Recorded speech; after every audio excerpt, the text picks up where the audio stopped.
They started to believe she was the victim of a disturbing trend, breakup violence. It's a crime that has no zip code. It's urban, suburban, and rural. A relationship ends, and what happens is an emotional surge of uncontrollable anger. It can be verbal or physical, and sometimes, as in the case of Lauren Astley, it can end in death. Nathaniel Fujita killed his girlfriend. Jerry Leone was the district attorney in the Lauren Astley murder case. He didn't like the fact that she broke up with him. He has a message for middle and high school students, especially young men. Being kind, caring, thoughtful, that's what a real man is. Only cowards would put their hands on a woman with mean intent. The White Ribbon Campaign aims to stop violence before it starts. We tell them that the white ribbon signifies men standing up against violence against women. I would ask you to stand up with me if you would.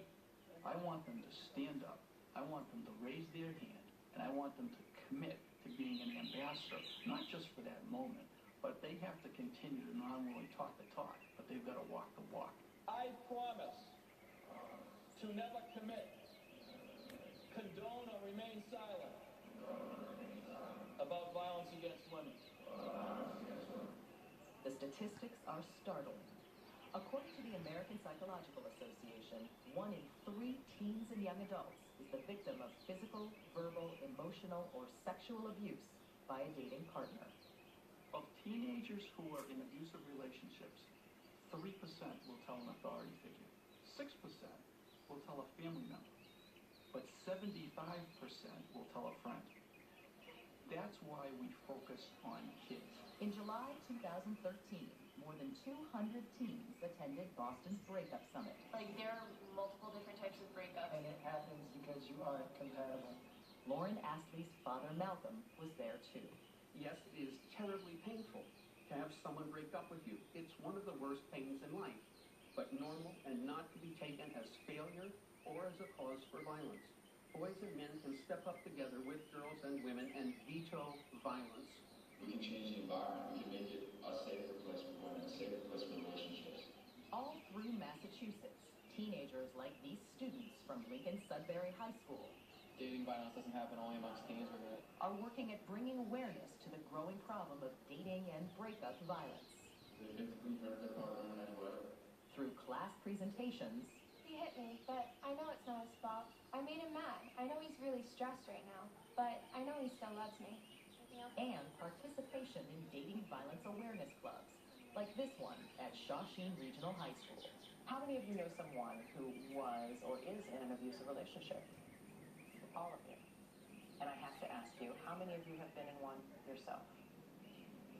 All of you. Oh my goodness. It happens more than people think. Yeah. These students say the dating abuse they experienced was emotional, not physical. And then for our poster today, I'm going to do characteristics of a healthy and unhealthy relationship. So they meet every week to listen and learn how to help classmates recognize the signs of an abusive relationship. that would be a sign that it's not okay. Unhealthy relationships contain all forms of abuse. It definitely starts off with the obsessiveness, Constantly calling or texting you. calling you every 5 seconds. Breathing down your neck. Psychological or emotional abuse. When people are withdrawn, when they're constantly feeling like you're not good enough. Physical abuse, violence, feeling threatened by your significant other. You should never be afraid of the person you love. Social media adds enormous pressure. The digital footprint that every young person lives with makes breaking up harder, sometimes humiliating. It's a recipe for disaster. The loss, the breakup, it's tweeted, it's texted about, it's Facebook. Everybody's electronically communicating about it. And what it tends to do is exacerbate the entirety of the situation. Anything that you say or do, Automatically, it's on Facebook, Twitter. Nothing is ever private. It's out there and you can't get it back. it can be a traumatizing experience. It's really scary. It's scary that a lie posted about you can be seen by the world. When Lauren Astley was contemplating ending her relationship with Nathaniel Fujita, she and her best girlfriends chatted about it on social media. We had a Facebook thread with a list of all the reasons why Lauren should break up with Nate. So what was on the list? Friends don't like him, My mom doesn't like him mean to his mom, aggressive. Aggressive was on the list? when he's drunk. There's no evidence Nathaniel knew about the Facebook thread, and no one ever imagined he would be capable of killing Lauren. Her mother, Mary,